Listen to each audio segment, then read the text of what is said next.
Assalamualaikum warahmatullahi wabarakatuh. Selamat sore, salam sejahtera untuk kita semuanya. Om Swastiastu, Namo Buddhaya, salam kebajikan, salam. Hamdan wa syukran lillah, assalatu wassalamu ala rasulillah, Sayyidina wa maulana Muhammad ibni Abdillah, wala hawla wala quwata illa billah, amma ba'd. Yang terhormat Ibu Uli Niko Avinta, Ketua Bayangkari Polda Jawa Timur, berikut keluarga besar Bayangkari dan Kemala Bayangkari yang saya hormati. Makan nasi teri, minumnya susu.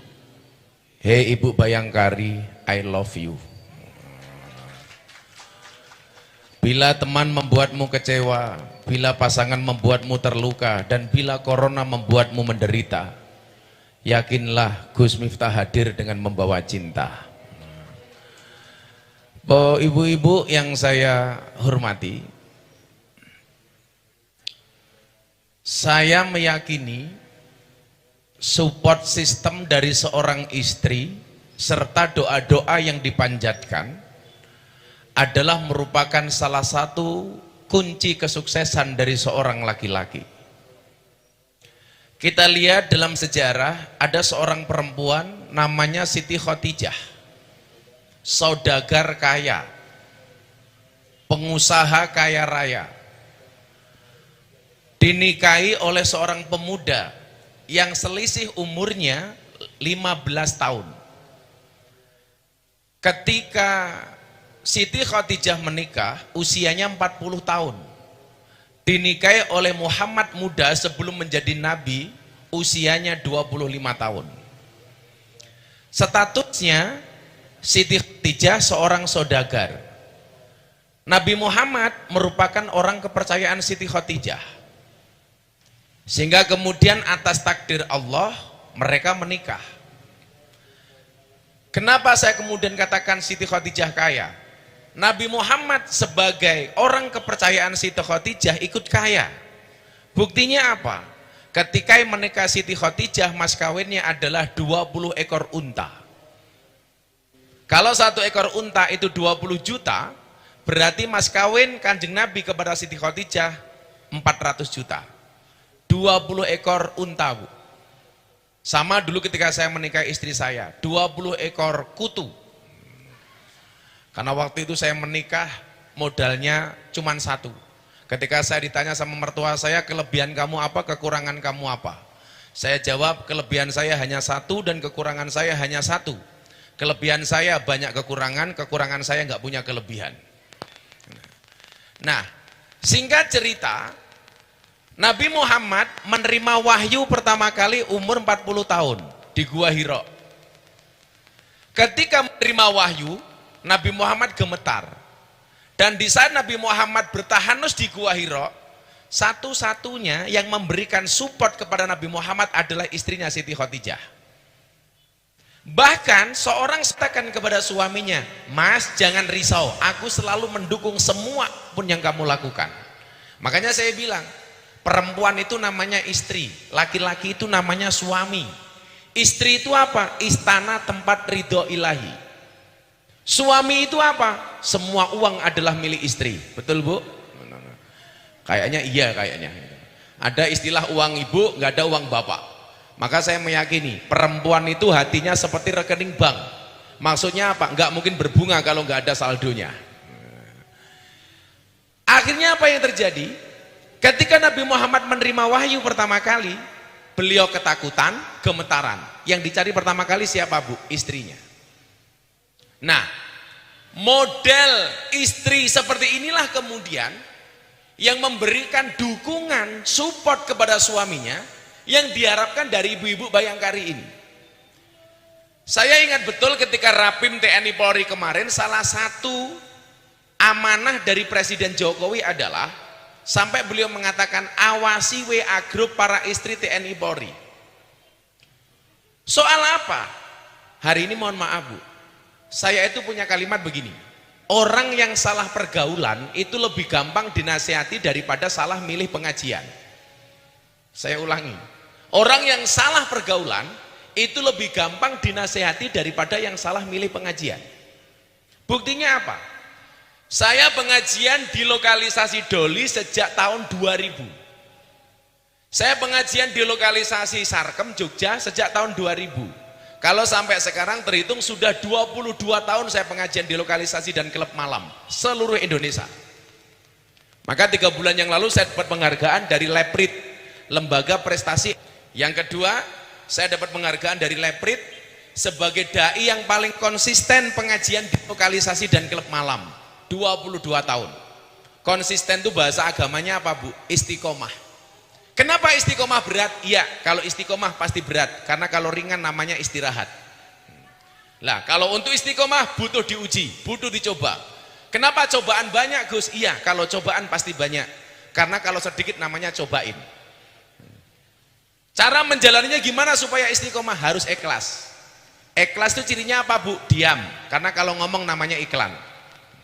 Makanya saya selalu bilang, kalau ibu-ibu hidupnya diselimuti masalah, bersyukurlah. Berarti ibu-ibu masih manusia. Karena kalau diselimuti wijen namanya onde-onde.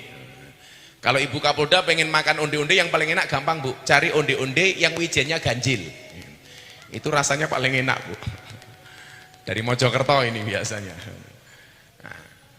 Kemudian yang ketiga apa, Bu? Saya dapat penghargaan sebagai selebriti yang paling banyak wajahnya dilukis di bokong truk. Ada 250 truk lebih yang bokong truknya digambar wajah saya. Yang paling menyedihkan satu, ada mobil tangki sedot WC gambarnya Gus Miftah, dan kuwutnya itu nggak asik gitu loh, bokongmu adalah rezekiku. Ya Allah, ternyata yang pengen saya sampaikan apa, Bu? Ternyata kenapa gambar saya kok paling banyak dilukis di bokong truk daripada gambar artis lain? Ternyata karena banyaknya kuwut yang saya sampaikan. Contoh begini, berkaitan dengan ibu-ibu, saya bilang gambar truk, gambarnya Gus Miftah, kuwutnya untuk ibu-ibu. Istri yang baik adalah istri yang siap diajak menderita oleh suaminya. Tapi ingat, suami yang baik tidak akan pernah mengajak istrinya menderita. Betul? Betul. Suami yang baik, suami yang mendengarkan pendapat istrinya, dan istri yang baik yang mendapatkan banyak pendapatan dari suaminya.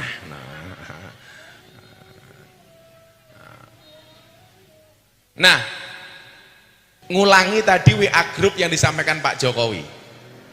Pak, Bu, mohon maaf nggih. Hari ini Indonesia itu darurat radikal.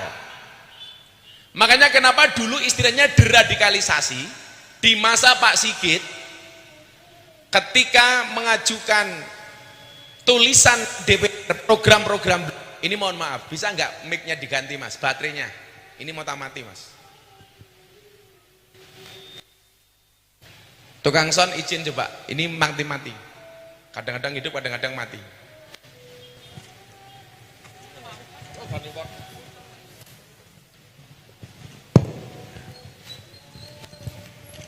Cek.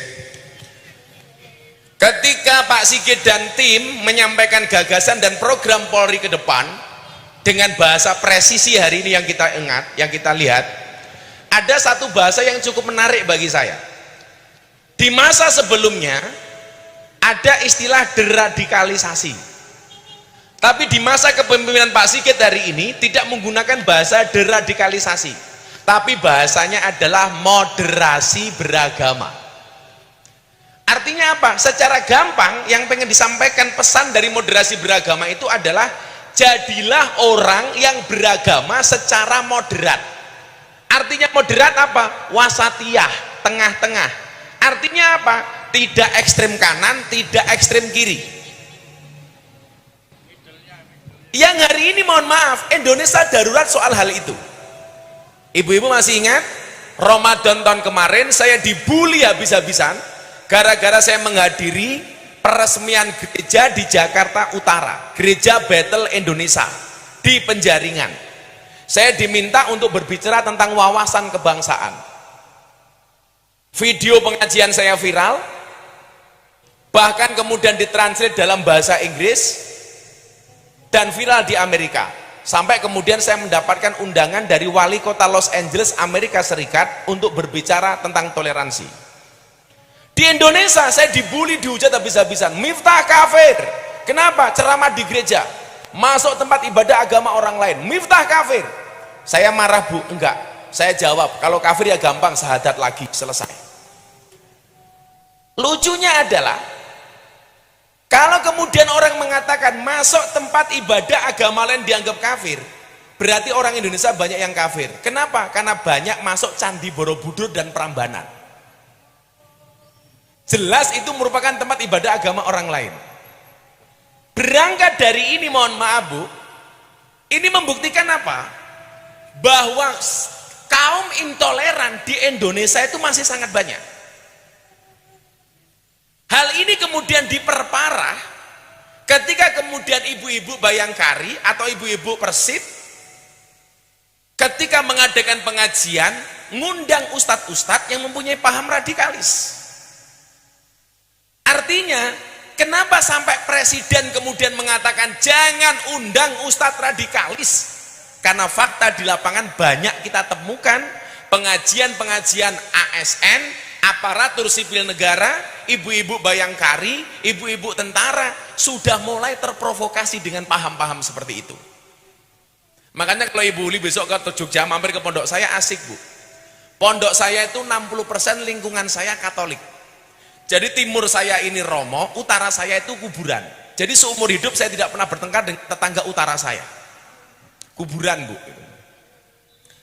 Saya bikin pengajian di pondok itu kalau malam minggu pahing yang hadir minimal 10.000 orang. Luar biasanya apa? Yang membantu istri saya masak untuk hidangan jamaah itu teman-teman Kristiani, teman-teman Katolik. Yang parkir teman-teman Mudika. Bagaimana kemudian saya membangun satu iklim toleransi yang luar biasa. Ketika Ramadan datang, kemudian datang Idul Fitri, ibu-ibu Nasrani ini masak bareng-bareng. Hasil masakannya semuanya dibagikan kepada warga baik yang beragama Islam maupun non-Islam. Gantian Natal datang, orang Islam masak, saya buat masak. Hidangannya untuk siapa? Baik yang muslim maupun non-muslim semuanya kita bagi. Kan keren Bu. Maka kemudian yang perlu kita pahami adalah, Bu, Pak, mohon maaf ya, ini agak melenceng dikit dari tema karena menurut saya ini penting Bu, mohon maaf. Indonesia itu rumah besar, ada 6 kamar. Kamar siapa? Kamar orang Islam, kamar orang Kristen, Katolik, Hindu, Buddha, Konghucu. Ini kamar resmi. Artinya apa? Agama yang diakui legalitasnya oleh pemerintah. Saya meyakini kalau semua orang kembali ke kamarnya masing-masing tidak akan pernah terjadi masalah. Yang menjadi masalah adalah ketika kita kembali ke kamarnya orang lain, kisruh di kamarnya orang lain, bahkan ngompol di kamarnya orang lain. Anda orang Islam, kembali ke kamar Islam, silahkan. Anda orang Katolik, silahkan kembali ke kamar Katolik. Selama ini kemudian terjadi masalah adalah ketika kita ngurusi rumah tangga agama orang lain. Contoh, orang Islam ngomong soal salib, apa hubungannya? Orang Kristen ngomong soal Al-Quran, bahkan mengatakan 400 ayat Al-Quran dihapus saja. Ini awal masalah. Selama Anda orang Islam membaca Quran, kembali ke masjid, Anda orang Kristen kembali ke gereja membaca Alkitab, maafi muskilah, never mind, it does not matter, nggak akan terjadi masalah. Nah, paham seperti inilah kemudian yang perlu kita sampaikan kepada masyarakat, bahwa walaupun kita berbeda agama, tidak boleh saling bermusuhan antara satu dan yang lainnya. Saya kasih contoh, betapa kemudian Nabi Muhammad SAW memberikan contoh tentang toleransi itu. Bu, dulu Nabi Muhammad dari Mekah pergi ke Madinah. Masuk kota Madinah, di situ ada tokoh besar namanya Abdullah bin Ubay. Walaupun namanya Abdullah, ini orang non-Islam. Nabi Muhammad hadir. Yang terjadi apa?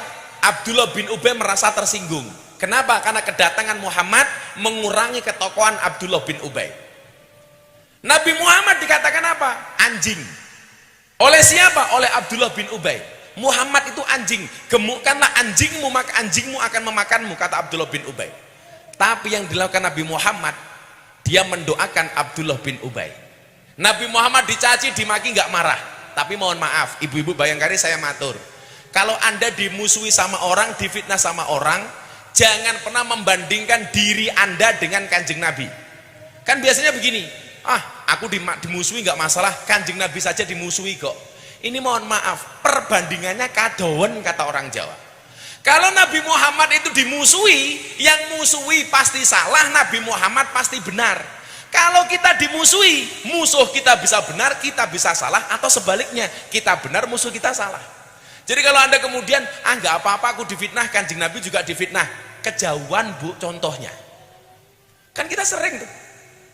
Apalagi kadang-kadang kita baper, ada orang nulis status di media sosial, tahu-tahu kita baper. Bu, mohon maaf. Kalau ada orang nulis status di media sosial kemudian kita tersinggung, bukan postingannya yang salah, tetapi hati kita yang bermasalah. Betul Bu? Kalau ada orang posting kemudian kita tersinggung, bukan postingannya yang salah, tetapi hati kita yang bermasalah. Kalau soal dibully Bu, saya itu panen bulian. Tahun 2018 saya viral, dibully. Viral apa waktu itu? Saya sholawatan dan pengajian di klub malam di Bose, Bali. Saya mengumpulkan mbak-mbak ratusan dengan pakaian seksi, saya ajak sholawatan. Saya katanya menistakan agama. Bulian. Tahun 2019 saya tidak pernah sekalipun ngajak Deddy Corbuzier masuk Islam. Dia telepon saya, tahu-tahu pengen masuk Islam, saya dibully. Tahun 2021 saya ceramah di gereja, dibully. Bahkan diposting sama Deddy Corbuzier, dalam waktu 2 hari ditonton 15 juta kali, dikomentari 100.000 kali. Saya dibully lagi, nggak masalah. Kemarin Bu, 3 bulan yang lalu, saya kembali dibully gara-gara ada ustadz mengharamkan wayang, kemudian pengen memusnahkan wayang. Saya tanggapi, viral lagi, trending Twitter nomor 1 selama 2 hari 2 malam. Ibu-ibu tahu yang komentar di kolom Instagram saya berapa? Selama 2 hari ada komentar 27.000. Semuanya mencaci maki saya. Apakah saya sakit hati? Tidak. Kenapa? Karena komentarnya tidak pernah saya baca. Bu, kalau Anda dicaci maki sama banyak orang, Anda tidak bisa menutup mulut orang-orang itu dengan kedua tangan Anda. Tetapi yang bisa Anda lakukan satu, menutup kedua telingamu dengan kedua tanganmu. Kita tidak bisa ngatur ombak, tapi kita bisa belajar berselancar. Kita tidak bisa ngatur omongan orang kepada kita, tapi kita bisa ngatur bagaimana menghadapi omongan orang kepada kita. Santai saja Bu, santai saja, nggak ada masalah. Ibu-ibu mohon maaf, saya yakin semuanya punya medsos. Kalau Anda posting di Instagram, kira-kira lebih banyak mana Bu? Komentarnya apa like-nya? Ibu-ibu nyuwun sewu, kalau Anda posting sesuatu di Instagram atau di medsos, coba Anda lihat, lebih banyak komentarnya apa like-nya? Like Bu. Pertanyaan saya, kenapa kalau Anda posting lebih banyak like-nya daripada komentarnya? Jawabannya sederhana. Seberapa banyak pun orang yang membencimu dengan komentar-komentarnya, yakinlah di luar sana lebih banyak yang mencintaimu dari dalam hatinya. Santai Bu, gak usah marah-marah. Saya itu alhamdulillah Bu Kapolda, saya itu banyak memproduksi quote. Contoh begini, kalau ada orang lain membicarakan kejelekanmu, itu hanya sampai telingamu. Kalau kamu sakit hati, yang salah kamu. Kenapa? Karena kamulah yang memindahkan kalimat itu dari dalam telingamu ke dalam hati kamu. Kalau ada orang membicarakan kekuranganmu, tersenyumlah. Kenapa? Karena kekuranganmu saja diperhatikan, apalagi kelebihanmu. Oh, santai Bu. Jadi ibu-ibu nggak usah baper Bu. Biasa saja. Ada orang ngomong apa, sih nggak apa-apa. Gitu. Kita tidak bisa ngatur ombak, tetapi kita bisa belajar berselancar. Singkat cerita, yang memusuhi Nabi Muhammad ini meninggal dunia. Anaknya masuk Islam. Begitu bapaknya mati, anaknya sowan Kanjeng Nabi. Kanjeng Nabi, mau nggak datang ke rumah saya? Ada apa Mas? Bapak saya meninggal dunia. Tolong Anda ziarah takziah layat ke makam bapak saya. Oh, mohon maaf, ke almarhum bapak saya. Nabi Muhammad datang kepada orang yang memusuhinya, datang. Begitu sampai rumahnya Abdullah bin Ubay, anaknya bilang lagi, Nabi, boleh nggak jubahnya saya minta? Untuk apa? Untuk saya jadikan kain kafan bapak saya. Mikirnya anaknya Abdullah bin Ubay, kalau bapaknya menggunakan kain kafan, jubahnya Kanjeng Nabi, nanti pasti malaikat akan takut untuk bertanya kepada bapaknya. Ibu-ibu saya mau tanya, kain kafan warnanya putih itu hukumnya sunnah apa wajib, Bu? Kain kafan warnanya putih itu hukumnya sunnah apa wajib? Sunnah apa wajib, Bu? Sunnah. Jadi ibu-ibu boleh besok meninggal pengen kain kafan warnanya pink, nggak apa-apa, Bu. Nggak apa-apa. Atau ibu-ibu itu yang suka warna hijau, besok mati pengen kain kafan warnanya hijau, boleh, Bu. Paling begitu dibuka sama malaikat, malaikatnya teriak, wow, lontong. Boleh. Saya kemarin agak ramai persoalan kain kafan. Ketika wartawan tanya sama saya tentang Dorce Gamalama, Gus, Dorce Gamalama wasiat besok kalau mati pengen dimakamkan menjadi seorang perempuan, bagaimana pendapat Gus Miftah? Ini fikih, Bu, ya. Saya bilang nggak bisa. Kenapa? Karena an-nasu yamutuna ala ma'asu. Manusia itu dimatikan sebagaimana dia dihidupkan. Dorce itu lahirnya laki-laki, namanya Dedi Yuliardi Azadi. Artinya apa? Ya dia harus dimakamkan secara laki-laki, bukan perempuan. Karena jenis kelamin dalam Islam itu cuma dua. Kalau nggak laki-laki ya perempuan. Ada jenis kelamin ketiga namanya khunsa. Khunsa itu apa? Khunsa itu seseorang yang oleh Allah dilahirkan dalam satu tubuh terdapat dua kelamin. Dia ketika dewasa menjadi perempuan atau laki-laki itu ditinjau secara medis. Contoh yang terbaru, anggota TNI namanya Andi Manganang, taunya perempuan, kemudian sama Jenderal Andika dibawa ke rumah sakit dianalisa, ternyata laki-laki. Maka yang perempuan ditutup, yang laki-laki dipertahankan. Lah kalau banci yang ada di Indonesia hari ini itu bukan khunsa, tapi makhluk jadi-jadian, karena hanya salah pergaulan saja. Lah kenapa Gus kok seperti itu? Dorce nggak boleh. Karena laki-laki dan perempuan, bagaimana cara mengebumikannya itu kan beda. Contoh, kain kafannya, laki-laki sama perempuan banyak mana, Bu? Perempuan. Niat sholat jenazahnya, kalau perempuan menggunakan hadihi, kalau laki-laki menggunakan hada, isim isarohnya. Cara mendoakannya, kalau perempuan Allahumma firlaha, kalau laki-laki Allahumma firlahu. Beda lagi. Jadi kalau laki-laki hu, kalau perempuan ha, kalau banci hu ha. Kan bingung. Soal hukum warisan, laki-laki dan perempuan siapa yang mati, warisannya juga beda-beda. Nah, artinya nggak bisa Dorce dimakamkan secara perempuan. Alhamdulillah, Bu, keluarganya begitu Dorce meninggal telepon saya, izin Gus, sesuai dengan petunjuk Dorce kita makamkan secara laki-laki. Nah, kembali ke makam mohon maaf, jenazah almarhum ini tadi. Nabi Muhammad jubahnya dikasih. Artinya apa yang ingin saya sampaikan? Nabi Muhammad tidak pernah mengajarkan kepada kita untuk membenci orang non-Islam. Tunjukkan kepada saya ayat atau hadis yang membolehkan mencaci maki, menghina orang non-Islam. Gak ada, Bu. Gak ada. Makanya kalau kemudian ada ustadz komentar tentang salib, kamu ngapain komentar tentang salib? Nabi Muhammad pesan sama kita begini, jangan pernah ada seorang anak menghina bapaknya sendiri. Para sahabat bertanya, Rasul, memang ada anak kok menghina bapaknya sendiri? Ada. Siapa? Seorang anak yang menghina bapaknya orang lain, maka anak orang lain akan berpotensi menghina bapak kita sendiri. Artinya apa? Kalau kamu pengen agamamu tidak dihina oleh orang lain, caranya adalah jangan pernah menghina agama orang lain. Clear? Makanya di depan pondok saya, Bu, itu ada kolam. Pendeta telepon saya, Gus, boleh nggak saya mancing di kolamnya Gus Miftah? Oh boleh Pak Pendeta. Begitu masuk ke pondok mau mancing, lewati air kolam. Pendetanya bilang sama saya begini, Gus, sorry, kaki saya korengan. Terus gimana pendeta? Kaki saya nggak boleh kena air. Maunya gimana? Tolong saya digendong, Gus. Akhirnya pendetanya saya gendong. Begitu saya gendong, pendetanya bilang, baru hari ini ada pendeta bisa naik haji. Karena digendong sama Pak Haji. Akhirnya pendetanya saya lempar ke air, biur. Loh Gus, kenapa saya dilempar? Sorry pendeta, baru hari ini ada kiai membaptis pendeta. Biur. Asik gitu loh Bu. Kenapa sih sekarang kok ribut gitu loh? Ya. Belum lagi kemudian persoalan-persoalan yang sepele. Makanya ibu-ibu Bayangkari haram hukumnya bagi saya untuk kemudian belajar kepada ustadz-ustadz yang keras. Yang hari ini mohon maaf sudah mulai menganggap hormat merah putih itu sebagai tauhid. Menyanyikan lagu Indonesia Raya hukumnya haram. Bahkan dilakukan oleh ASN. Saya sama Pak Ganjar Pranowo ada acara di Kudus. Seorang dengan berbaju pegawai negeri mengatakan apa Bu?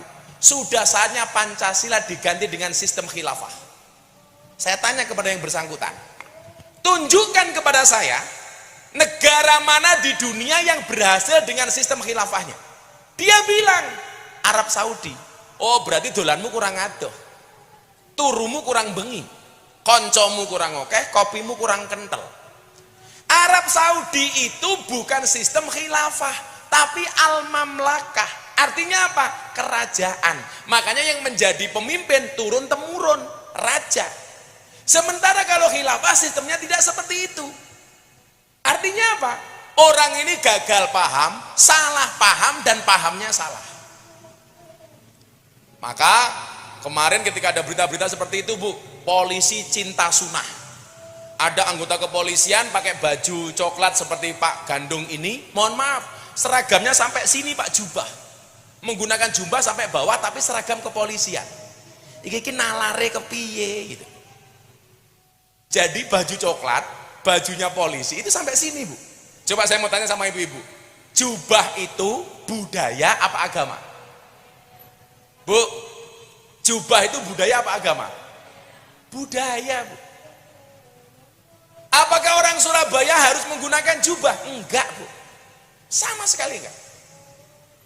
Boleh menggunakan celana, boleh menggunakan sarung, boleh menggunakan kayak masnya itu jin, demit, iblis, setan, enggak ada masalah. Atau seperti yang saya pakai ini, Pak Gandung yang saya pakai namanya apa Pak? Oh, lah kurang ajar, kulot gitu.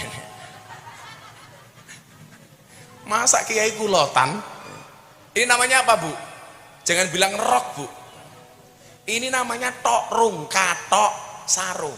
Dari depan seperti sarung, dari belakang kayak katok. Ini budaya gitu.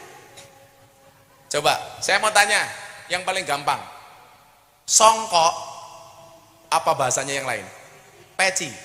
Peci itu budaya apa agama? Budaya. Siapa yang mengatakan peci itu Islam? Enggak. Pak Niko boleh pakai peci, itu songkok. Itu namanya songkok nasional, bukan songkok Islam. Artinya boleh nggak orang non Islam pakai songkok? Boleh. Belangkon. Saya dulu awalnya pakai belangkon Bu Dina. Kiai kok belangkonan? Lah urusannya apa? Aku tuku belangkon ya duit-duitku dewe. Sing tak wadai yo ndas-ndasku dewe. Ini kalau di Mekah Bu, kalau saya haji atau umroh pakai belangkon itu kondang Bu. Ditanya sama orang Arab, mahada, ini apa? Saya bingung, belangkon itu bahasa Arabnya apa? Akhirnya saya jawab, hada belangkon. Ditanya lagi, mahwa belangkon, apa itu belangkon? Ina uroksi saya jawab, wadain das. Kemudian belangkon saya diminta, dicium-cium sama orang Arab. Yo kecut lah goblok men gitu. Saya aja gak pernah nyium-nyium kok itu. Ini budaya. Saya jadi ingat Bu, ada orang Australia, ateis, gak punya agama.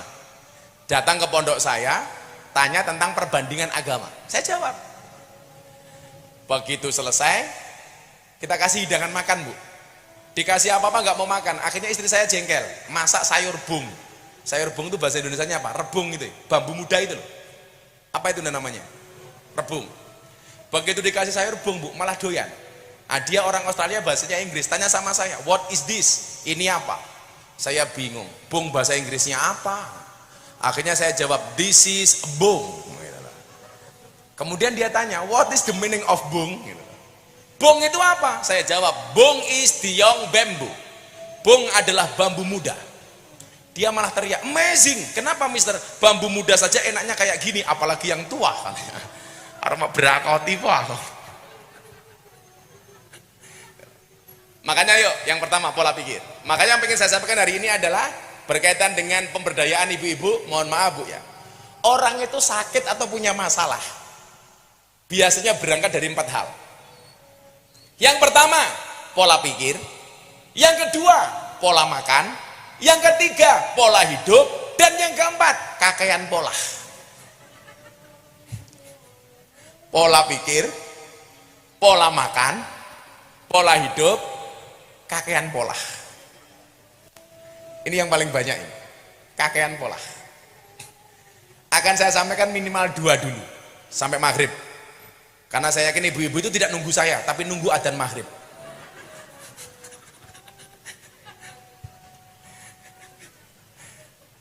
Karena yang punya pasangan atau yang jomblo begitu bulan Ramadan statusnya sama-sama nunggu adzan maghrib. Makanya acara saya di JTV Kultum bareng Gus Miftah menjelang maghrib ini penontonnya banyaknya minta ampun. Saya pede banget, berarti mereka suka dengan ceramah saya. Ternyata tidak. Kenapa? Karena adzan maghrib di Surabaya lebih dahulu dibandingkan di Jakarta. Satu, pola pikir. Tadi yang pertama sudah saya sampaikan, pola pikir tentang toleransi dan kerukunan. Bu, banyak orang sakit atau punya masalah itu gara-gara pola pikir. Coba Anda bayangkan, mohon maaf, ibu-ibu pernah lihat orang gila di pinggir jalan? Orang gila itu nggak pernah sakit, bahkan nggak ada yang ngikut vaksin tapi juga nggak kena corona. Tidur di pinggir jalan, nggak pakai selimut, nggak masuk angin. Buktinya nggak ada orang gila minta keroan. Kehujanan nggak pilek, makan nasi busuk perutnya juga nggak sakit. Pertanyaannya, kenapa orang gila itu nggak pernah sakit? Jawabannya sederhana, Bu, karena orang gila itu nggak punya beban pikiran. Nah, artinya kalau ibu-ibu pengen sehat terus, gampang, jadilah orang kok orang gila, orang yang tidak punya beban pikiran. Kok wong edan kepiye gitu. Kok dadi wong edan gitu. Jangan, Bu. Nah, artinya apa? Di masa pandemi ini yang segera berakhir insya Allah, amin, beban pikiran kita ini jangan terlalu ngombro-ngombro, kata orang Jawa. Ngombro-ngombro itu apa ya? Kalau orang Jogja namanya ngombro-ngombro, kemana-mana lah gitu, meluas, melebar kemana-mana. Hari ini banyak orang stres gara-gara apa? Gara-gara masa depan yang belum pasti. Coba saya kasih kasus satu pertanyaan, Bu, tolong Anda jawab. Bayangkan Anda naik perahu, perahunya bocor. Di samping perahu itu banyak buaya. Apa yang harus Anda lakukan? Di tengah sungai naik perahu, perahunya bocor. Di samping perahu banyak buaya. Apa yang harus Anda lakukan, Bu? Rata-rata berdoa, tawakal, sabar. Salah. Bayangkan kalau Anda naik perahu, perahunya bocor, di samping perahu banyak buaya. Apa yang harus Anda lakukan? Yang harus Anda lakukan satu, apa? Berhenti membayangkan. Kan saya tadi bilang apa, Bu Uli? Bayangkan. Nah, sehingga bayangan-bayangan kita tentang masa depan itu kemudian apa? Menjadikan kita takut, khawatir, berpikir yang enggak-enggak. Maka saya punya quote, kecemasan adalah ilusi buruk tentang masa depan. Daripada kita buang-buang waktu untuk cemas, mendingan mempersiapkan diri untuk menghadapi. Ayo kita berkarya hari ini semampu mungkin. Saya ditanya, Gus, boleh nggak perempuan berkarya? Boleh, harus bahkan semampunya. Anda sebagai ibu-ibu Bayangkari berkarya yang tidak melanggar etika sebagai anggota Bayangkari. Boleh bisnis, boleh. Boleh kerja, boleh. Kalau saya sering guyon, kenapa ibu-ibu harus bekerja? Iya, karena suami itu hanya titipan. Kalau nggak diambil Allah, minimal diambil mantan. Makanya ibu-ibu berkarya. Tunjukkan Anda bisa. Kayak saya ditanya, Gus, kita kan udah punya suami, boleh nggak dandan? Harus. Karena laki-laki itu kelemahannya di mata, Bu. Itulah kenapa saya pakai kacamata hitam. Tadi pasti Bu Kapolda mau tanya, kenapa Gus Miftah di mana-mana pakai kacamata hitam? Jawabannya sederhana, supaya kalau ngelirik nggak kelihatan. Karena laki-laki kelemahannya di mata, Bu. Perempuan itu kelemahannya di telinga. Laki-laki itu kelemahannya di mata. Makanya laki-laki itu mohon maaf, kalau nggak kita jaga. Kenapa ibu-ibu harus pintar dandan di rumah? Kalau di jalan lihat cewek cantik, wow. Pulang lihat istrinya, weh. Kan kurang ajar, makanya ibu-ibu harus dandan. Walaupun nggak ada, mau Pak Gandung, mau siapa, polisi nggak mungkin menang sama istrinya, nggak mungkin dah.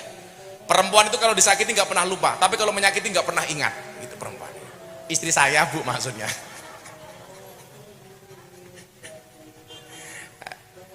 Ayo pola pikirnya. Bagaimana caranya supaya kita bisa berkarya? Anda dibawa Bayangkari dan Yayasan Kemala Bayangkari. Bu, ada dua bahasa yang perlu Anda pahami. Yang pertama adalah harapan, yang kedua adalah angan-angan. Apa bedanya antara antara harapan dan angan-angan? Dijawab oleh Ibnu Athaillah As-Sakandari. Ar-raja'u ma qaranau amalun wa illa fahuwa umniyatun. Yang namanya harapan itu adalah satu keinginan yang diwujudkan dengan amal dan perbuatan. Ada usaha, ada ikhtiar. Itu namanya harapan. Kalau punya keinginan, gak ada usaha, gak ada ikhtiar, gak ada perbuatan, itu namanya angan-angan. Pertanyaannya adalah, yang kita lakukan hari ini angan-angan apa harapan? Contoh, pemerintah dengan program vaksin. Itu harapan apa angan? Harapan. Suntik vaksin dikebut, yang sudah dapat double kemudian di booster, supaya apa? Supaya pandemi ini menjadi endemi. Ini namanya harapan. Lah banyak hari ini orang pengen sukses, tapi nggak pernah ada ikhtiar. Itu namanya angan-angan. Kalau saya mau nyemangati anak-anak muda itu, mohon maaf, maunya kaya, tapi kerja nggak mau, bisnis nggak mau, macul nggak mau, dagang nggak mau. Pekerjaannya tidur. Begitu bangun, bikin status WA, akan indah pada waktunya. Orang seperti ini apa? Hidup dalam mimpi. Maka sampaikan kepada anak-anak ibu, bermimpilah dalam hidup, jangan hidup dalam mimpi. Yang terjadi apa? Karena hidup dalam mimpi, pengennya kaya cepat, akhirnya ditangkap polisi. Murah banget, tangkap polisi. Kenapa? Karena dia mau kaya tetapi tidak melalui banyak proses. Padahal ingat, sukses itu melalui banyak proses, bukan melalui banyak protes. Saya itu kenal Pak Niko pertama kali, beliau menjadi Dirpidum di Bareskrim. Waktu itu beliau menggantikan Brigjen Heri Nahak. Sebelum Bang Heri Nahak pindah ke Papua ya Bu ya kalau nggak salah. Waktu itu pergantian juga bulan Ramadan seperti ini. Sekitar tahun 2017 ya Bu ya. 2017 atau 2018 lah, kira-kira itu. Saya bilang kalau kemudian waktu saya pengajian di Bareskrim itu, kalau hari ini kalian melihat jenderal-jenderal dengan bintangnya di sini, itu tentunya apa? Dia banyak karya, bukan banyak gaya. Orang-orang yang kemudian meraih kesuksesan karena melalui banyak proses, tidak melalui banyak protes. Makanya ibu-ibu tahu kenapa keringat itu asin? Jawabannya sederhana Bu. Kenapa keringat itu asin? Karena dalam perjuangan gak ada yang manis. Makanya kalau saya disuruh milih olahraga jalan apa lari, saya milih jalan Bu. Kenapa? Karena hidup itu tentang perjalanan, bukan tentang pelarian. Kalau kata Pak Niko mungkin saya nggak mau lari. Kenapa? Kalau di garis finish nggak ada uli. Oh, umpamanya begitu. Banyak proses. Tapi yang perlu kita ingat adalah ketika melihat orang sukses itu dijadikan motivasi. Jangan malah jatuhnya hasut, iri dan dengki. Kok bisa ya umpama beliau sukses itu? Itu jadi motivasi diri untuk meniru kesuksesannya. Jangan kemudian justru menjadikan rasa hasut, iri dengki. Ingat, kita berdiri di atas bumi yang sama, tetapi di atas takdir yang berbeda. Strategi bisa dikopi, tapi rezeki nggak bisa dipaste. Coba semangati istrinya ibu-ibu yang mungkin ratingnya sama, tetapi pangkat dan jabatannya kok jauh tertinggal. Katakan kepada suamimu, Mas semangat. Kenapa? Karena masa depan itu seperti sekumpulan tempe. Artinya apa? Nggak ada yang tahu. Semangati suamimu. Masa depan seperti sekumpulan tempe. Nggak ada yang tahu. Pola pikir ini. Saya yakin kok suami-suami yang kemudian mendapatkan jabatan bagus, pangkatnya bagus, pangkatnya cepat turun, bukan karena dia yang hebat, karena support system dari anda ini. Dongane mandi wong wedok kita kandhani, doanya makbulah. Maka kemudian apa? Banyak suami yang berperkara diperiksa sama Bang Sambo, sama Provos, gara-gara apa? Gara-gara, mohon maaf, yang pola kadang-kadang bukan suaminya, tapi istrinya, dukungannya kurang maksimal, malah bikin banyak masalah. Sehingga kemudian apa? Suaminya dituntut melebihi apa yang menjadi wewenang dan jabatannya. Sehingga kemudian apa? Bermasalah, Bu. Tapi sebaliknya, kesuksesan seorang suami itu berangkat dari kita. Bu, mohon maaf. Kalau Anda disuruh milih, Anda pilih mana? Suami kaya tapi pelit atau suami miskin tapi dermawan? Pilih mana, Bu? Suami kaya tapi pelit atau miskin tapi dermawan? Jawabannya rata-rata adalah kaya dan dermawan. Betul, Bu? Padahal nggak ada pilihannya, malah mau pilih. Artinya apa? Hidup itu sesuai hidup itu sesuai kenyataan, bukan sesuai keinginan. Hidup itu sesuai fakta, bukan sesuai ke ekspektasi.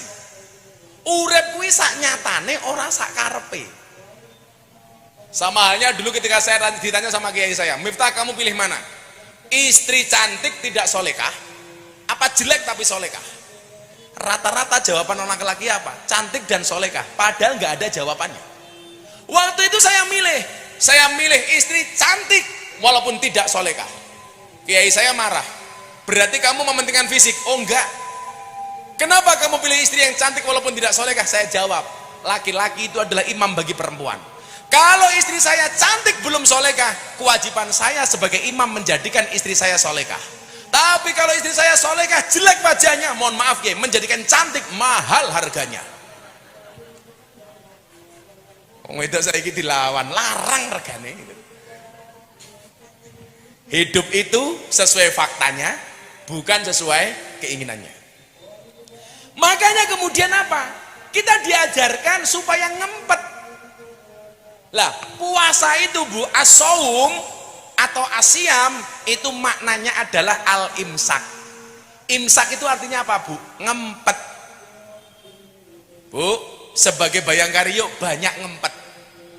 Jangan terlalu banyak menuntut dengan suami, apalagi di luar wewenang suami, di luar kemampuan suami. Maka kita diperintahkan untuk puasa. Puasa bahasa Arabnya adalah as-saum, bahasa Arabnya adalah asyam. Maknanya adalah al-imsak. Al-imsak itu artinya apa? Menahan diri, ngempet. Saya sampaikan, Bu, ya, manusia itu makhluk yang unik. Sebelum menciptakan manusia, Allah sudah menciptakan malaikat. Malaikat itu sifatnya apa, Bu? Bener terus, gak pernah salah. Itu malaikat. Kenapa? Karena malaikat punya iman dan dia tidak punya nafsu. Makanya kalau ibu-ibu pengen dapat suami benar terus gak pernah salah, ya nikahlah dengan malaikat. Apalagi Israel, gak pernah salah. Setelah menciptakan malaikat, Allah menciptakan setan, iblis. Iblis itu cirinya apa? Salah terus gak pernah benar. Kenapa? Karena iblis punya nafsu tapi tidak punya iman. Nah, setelah menciptakan malaikat dan setan, Allah baru menciptakan manusia. Manusia ini gabungan dari malaikat dan setan. Makanya malaikat itu manusia itu kadang-kadang benar, kadang-kadang salah. Kenapa? Karena manusia punya iman dan punya nafsu. Dan kita nggak salah sama sekali. Contoh, Nabi Adam dan Siti Hawa di surga apa sih yang kurang? Semuanya boleh kok. Larangannya cuma satu. Adam, Hawa, kamu silakan berbahagia di surga, tapi satu hal yang dilarang, jangan pernah mendekati pohon itu, kata Allah. Artinya apa yang perlu kita sampaikan? Nggak ada kebebasan yang mutlak, Bu. Kebebasan itu pasti terbatas, ada pengecualiannya. Di surga semuanya boleh, Bu Adam dan Hawa, tetapi apa? Ada larangannya, tidak boleh mendekati pohon khuldi. Yang terjadi apa? Diprovokasi oleh iblis. Hawa, kamu tahu nggak kenapa buah ini nggak boleh kamu dekati? Karena dari sekian banyak makanan di surga yang paling enak adalah buah ini. Akhirnya Nabi Adam diprovokasi oleh Siti Hawa. Nabi Adam ikut. Karena laki-laki itu kelemahannya di mata, melihat istrinya menangis, dia nggak kuat. Pohon itu kemudian didekati, diambil buahnya, kemudian dimakan. Yang terjadi apa? Adam dan Hawa diusir dari surga gara-gara makan buah khuldi. Itulah alasan, Bu, kenapa perempuan itu kalau diajak makan suaminya jawabannya apa? Terserah. Dek, makan di mana? Terserah. Bu, makan di mana? Terserah. Pertanyaan saya, kenapa perempuan kalau diajak makan di mana jawabannya terserah? Karena perempuan pernah punya pengalaman salah milih makanan. Karena di surga semuanya boleh, malah ngambil yang tidak boleh. Tapi lucunya, begitu diajak mampir ke restoran, langsung dia protes, "Pah, kok di sini?" Padahal katanya terserah. Itulah perempuan, susah dimengerti pokoknya. Tapi ibu tahu, perempuan diciptakan dari tulang apa, Bu? Dari tulang rusuk. Bagian kiri apa kanan? Kiri. Perempuan tidak diciptakan dari tulang kaki supaya tidak diinjak-injak oleh laki-laki. Perempuan tidak diciptakan dari tulang kepala supaya tidak nginjak-nginjak laki-laki. Tapi perempuan diciptakan dari tulang rusuk bagian kiri yang dekat dengan jantung dan hati. Kenapa? Karena pada dasarnya perempuan itu suka disayangi dan dicintai. Maka walaupun ada buah apel dan buah anggur lebih mahal daripada buah apel, ibu-ibu pasti memilih apel dibandingkan anggur. Kenapa? Karena pada dasarnya perempuan itu lebih suka diapelin, gak suka dianggurin. Iya. Yuk, imsak, menahan diri. Karya terbaik dari seorang bayangkarya adalah apa? Menahan diri untuk tidak membebani suaminya yang yang melebihi batas kemampuannya. Itu saja, Bu. Kenapa? Bahkan Allah pun tidak pernah membebani manusia di luar batas kemampuannya. Lah, karya terbaik bagi seorang bayangkarya apa? Tidak membebani suaminya yang tidak, Bu. Maka namanya istri. Istana tempat ridho ilahi. Sagagagagai wong lanang, Bu, tetap kembalinya ya ke rumah. Maka cara terbaik membantu suami kita apa? Menjadikan rumah kita sebagai lingkungan terbaik. Coba. Salah satu cara al-imsak yang paling baik adalah apa? Ibnu Athaillah As-Sakandari ketika dia ditanya, konsep bahagia menurut Ibnu Athaillah, dia menjawab apa? Liyakilla matafrohubi, yakilla matahzanubi. Semakin sedikit yang membuat kamu bahagia, maka semakin kecil potensi kamu kecewa. Saya ulangi, semakin sedikit standar kebahagiaanmu, maka semakin sedikit standar kekecewaanmu. Orang banyak kecewa kenapa? Karena terlalu standarnya ketinggian. Maka akhirnya ibu-ibu, kenapa orang berpuasa itu bisa bersabar walaupun haus, lapar, dahaga? Jawabannya sederhana. Kalau tahu ibu-ibu masuk kamar minum es teh, keluar pura-pura puasa, nggak ada yang tahu, Bu. Tetapi kenapa tidak dilakukan? Jawabannya sederhana. Kenapa orang puasa bisa bersabar walaupun dia haus, dahaga, lapar? Jawabannya adalah karena orang berpuasa yakin adzan maghrib pasti datang. Artinya apa? Kenapa kita punya masalah harus bersabar? Yakinlah pertolongan dan solusi dari Allah pasti datang. Gembok tidak pernah dibuat tanpa kunci, masalah tidak pernah dibuat tanpa solusi. Begitu, Mbak, terima kasih. Sudah maghrib ya? Belum? 4 menit lagi. Terus sekarang acaranya apa? Doa bersama. Untuk itu Bapak Ibu-ibu, terima kasih. Mudah-mudahan yang pendek ini bermanfaat. Saya doakan karir para suami ibu-ibu insya Allah meningkat, meroket, amin. Dan keluarga kita dijaga oleh Allah Subhanahu wa Ta'ala, keluarga yang menyenangkan, yang sakinah, mawaddah, warahmah. Pasangan terbaik bukan yang datang dengan segala kelebihannya, tetapi yang tidak meninggalkan kita dengan segala kekurangannya. Kita berdoa, ikuti sebelum kita berdoa puasa apa yang saya sampaikan. Bismillahirrahmanirrahim. Bismillahirrahmanirrahim. Allahumma inna nas'aluka ridhoka wal jannah wa na'udzubika min sakhatika wan nar. Allahumma ya mujir ajirna minan nar. Allahumma ya mujir ajirna minan nar. Allahumma ya mujir ajirna minan nar. Allahumma innaka afuwun karim tuhibbul afwa fa'fu anna. Allahumma innaka afuwun karim tuhibbul afwa fa'fu anna. Rabbana amanna bima anzalta wattaba'na rasul faktubna ma'asyahidin walhamdulillahi rabbil alamin. Matur nuwun, kurang lebihnya mohon dimaafkan. Ibu Ketua Bayangkari, terima kasih atas undangannya. Mudah-mudahan silaturahmi ini bermanfaat. Hadanallahu wa iyyakum ajmain, walafu minkum. Salam.